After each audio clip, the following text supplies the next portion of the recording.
Welcome, boys and girls. Christine here with a discussion about the Legions of Nagash in Total War Warhammer 3 Immortal Empires. Since I've been talking about the Tomb Kings, I guess it is worth talking about the most infamous of them in the lore, Nagash, the Lord of Undeath, the creator of necromancy, and his campaign mod.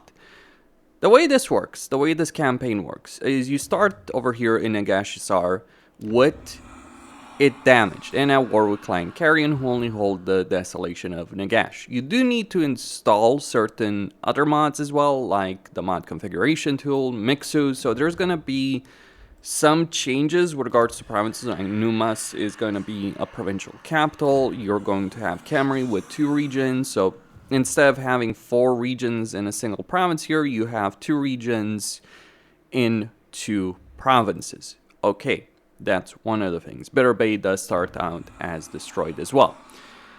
Limitations. You can only take certain settlements to develop, shall we say, properly. Everything else is either a tier 1 minor settlement that you can't upgrade further, or a tier 3 major settlement provincial capital. There are some exceptions.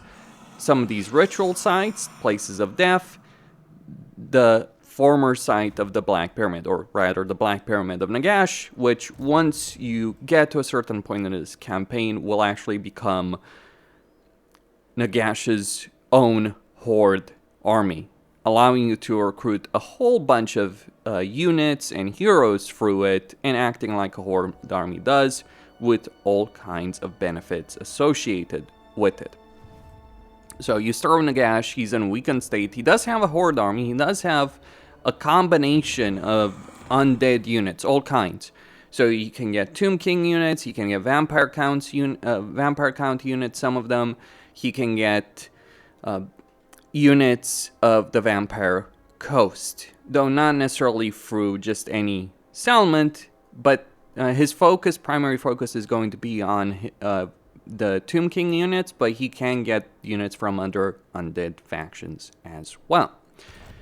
His mechanic is based, one of his mechanics is based on getting Warpstone. The way this works is you have a deposit over here in the Desolation of Nagash, which grants you a low chance of generating Warpstone per turn. I think that's the primary way of gaining Warpstone. I think there's a couple of other ways, but maybe from raising settlements, so I haven't really taken a look at that situation. Anyway, so you can get Warpstone, and Warpstone is used in various things. One of the things you can do is use them for rights, so you can increase your army capacity. You do have army capacity similar to the Tomb Kings, though you do start with 3 armies from the beginning as a faction effect. So 1 initial one, then 2 others. Better relations with vampiric factions and the follower of Nagash, minus 30 diplomatic relations with all factions. And that's just the start. Can bring undead factions under heel. So that means you can vassalize them, because that's another thing you can do with Warpstone. You can force them to serve under you. Now, this won't work for every faction. I believe it's only certain Legendary Lords and then minor factions to talk about, so there are limitations with respect to how that works. By the way, you start with Nagash in a weakened state, limited armies, limited economy initially.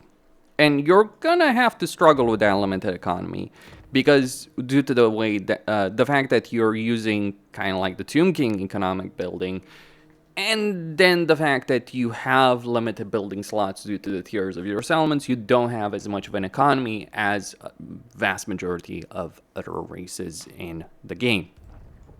So that is an issue. But your objective initially is to go to the Black Pyramid, take it over, bring Nagash to quote-unquote his former strength. You do have a skill line over here that gives him all of the books of Nagash, so his special skill line, he doesn't have one. He does have a whole bunch of different benefits, so items, skills, etc., but he does get the books of Nagash. So ward save for certain units, which are magic power, miscast base chance, and then the books themselves, he starts with free initially, and then you can get all 8 of them, and then, or all 9 of them.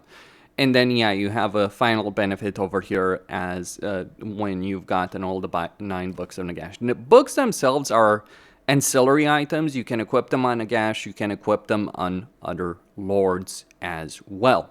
So just keep that aspect in mind. Nagash obviously is himself a pretty powerful caster in that way. But yeah, you bring him to the Black Pyramid of Nagash, dealing with Numas and etc., most likely along the way. And that's when the real fun begins of this campaign. Once you get to the Black Pyramid of Nagash, you start a ritual over there for a couple of turns, and you will be attacked by fairly low-level Skaven armies. But that's just the start. You do that ritual, you supercharge Nagash. You also get Archon along the way, because there are various objectives to unlock the Mortarchs of Nagash that he had in the end times, and I believe he has them in Age of Sigmar as well, if I'm not mistaken. Regardless, you'll get Archon pretty quickly, and then once you supercharge the Black Pyramid, you'll be able to get other Mortarchs as well. Dealing with the Skaven armies, they only spawn once, so you just deal with those initial armies, and then your armies are free to move.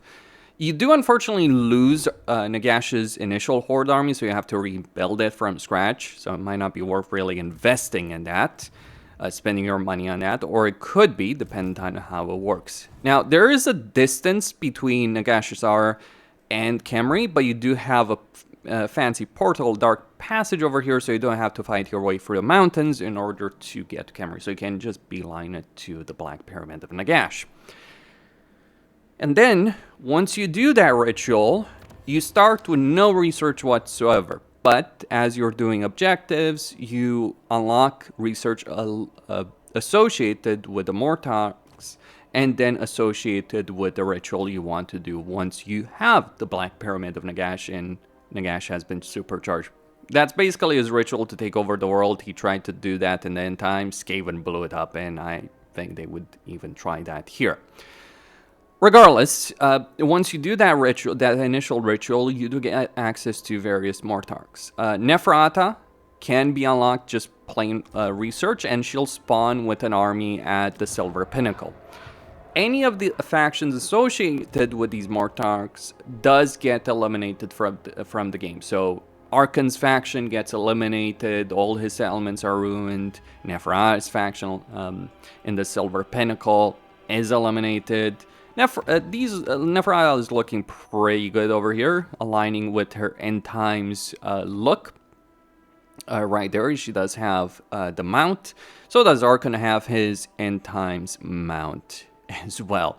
Though it's kind of hilarious when you're looking at Neferata. It's like melee defense and physical resistance for Neferata when fighting against Labaras. So when fighting against Khalida, right here. But I do have armies, some of these Mortarch armies spawn in different locations, and then you have objectives to gain them. So you can get Archon pretty quickly, you can get Neferata through just research. The others require you to do objectives. So for instance, if you want to look for Harkon, the Mortarch of the Abyss, you gotta send an army, send a character to his territory, and then you gotta do the research. It's pretty fast research, all things considered, so it's not long at all. It's just 3 turns to do it. Though, of course, once when you're doing this research, your research rate is decreased. So the more you do, the longer it's going to take. But realistically, it's probably never going to take more than 3, maybe 4 turns at most with regards to this research. And yeah, various benefits that you can get in this situation. Some of this related to certain structures that you can build, all that good stuff. The Mortarchs that you do have available, Archon, Neferata, Luthor, Krell, yes, Vlad, Manfred, and then Mortarch of Sorrow, Caladria, Mortarch of Sorrow, but you do need to conquer a settlement with a magical forest climate to do that. Okay, so you do get these Mortarchs, they all have their Horde armies. I have to say, from my perspective, this situation, like the starting position is not really fun because limited and all that. And then once you once you do that, ritual campaign is effectively over. In fact, you win your short campaign victory condition, you get the campaign over screen. It does feel a bit fluff, if you will, to collect these Mortarchs, because by the time you're collecting them, you are in such a position in the campaign that very little is actually going to challenge you in a campaign situation like this. So just something worth pointing out, something worth talking about.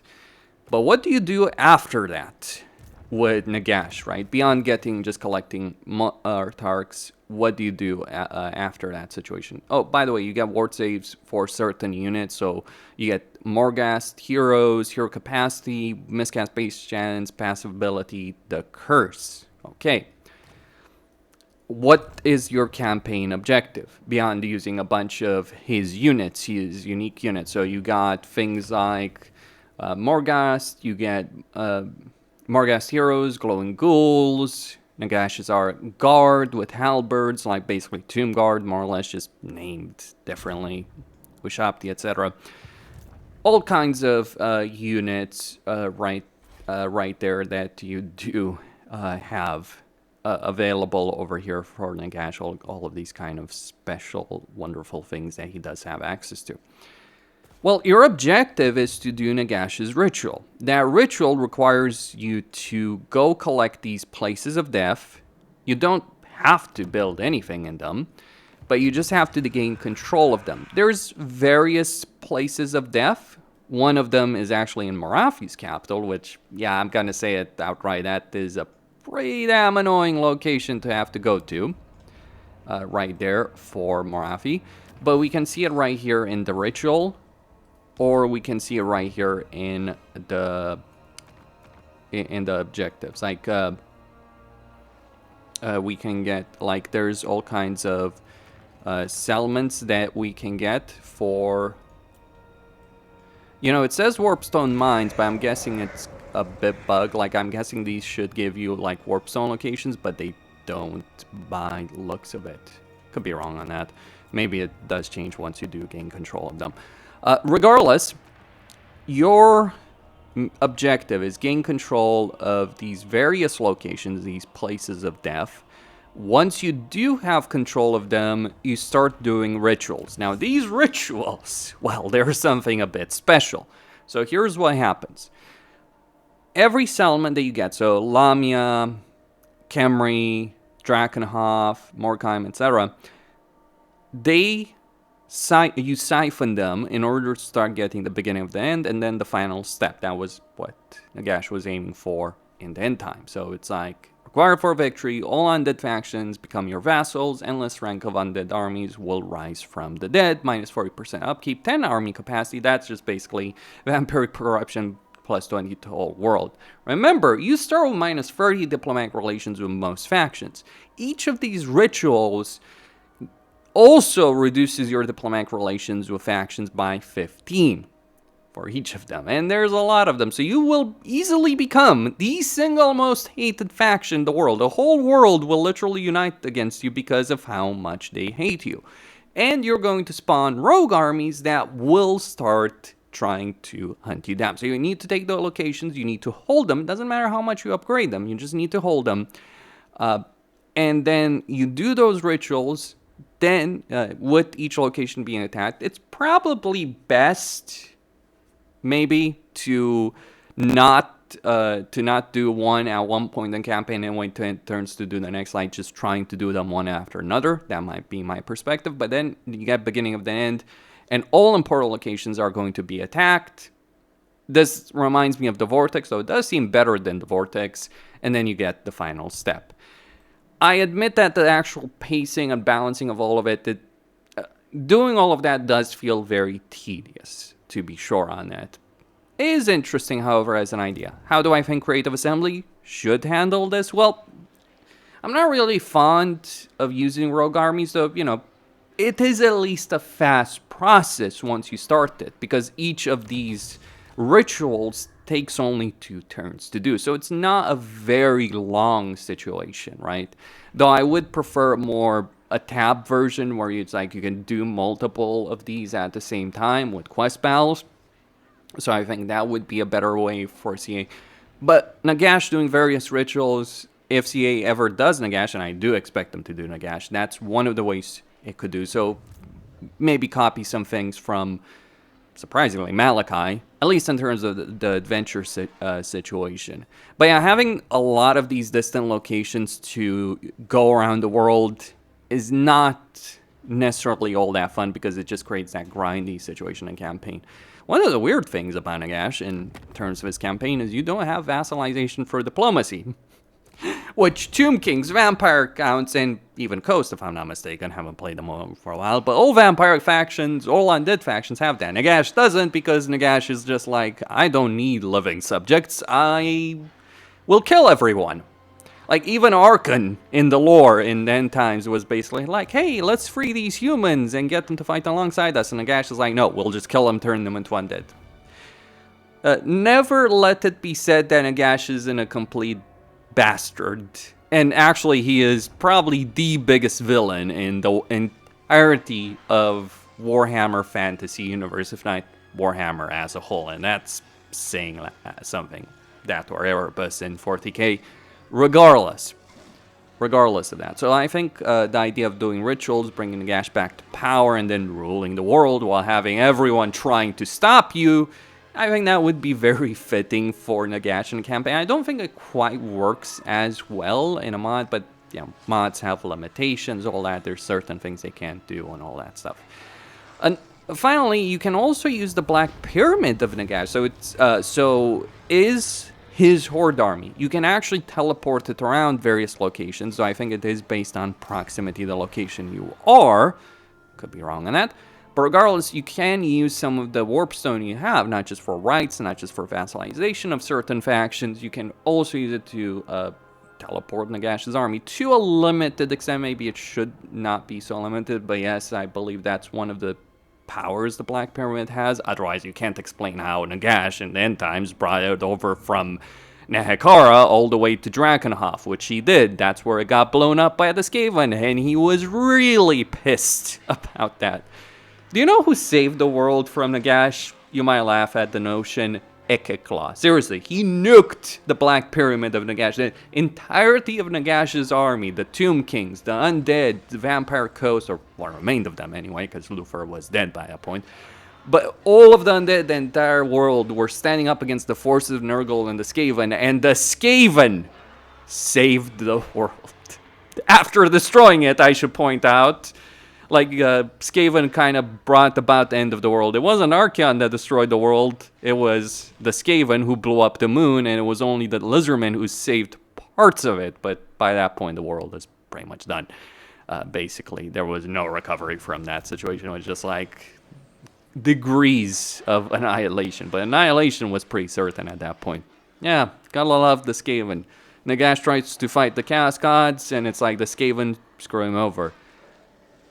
After they doomed the world, including themselves, although they survived. Skaven Blight survived. Never mind the billions of Skaven left behind. Whatever. That's all I have to say. Costine signing out. I do like the mod in quite a few ways. Like, certainly in terms of Nagash's design, it's freaking awesome. Loading screens, all that kind of stuff. It even has a proper character intro screen when you when you select the character. So there's a lot of great detail over here.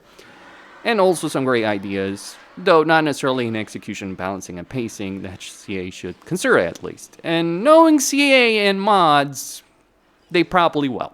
Stay tuned for more.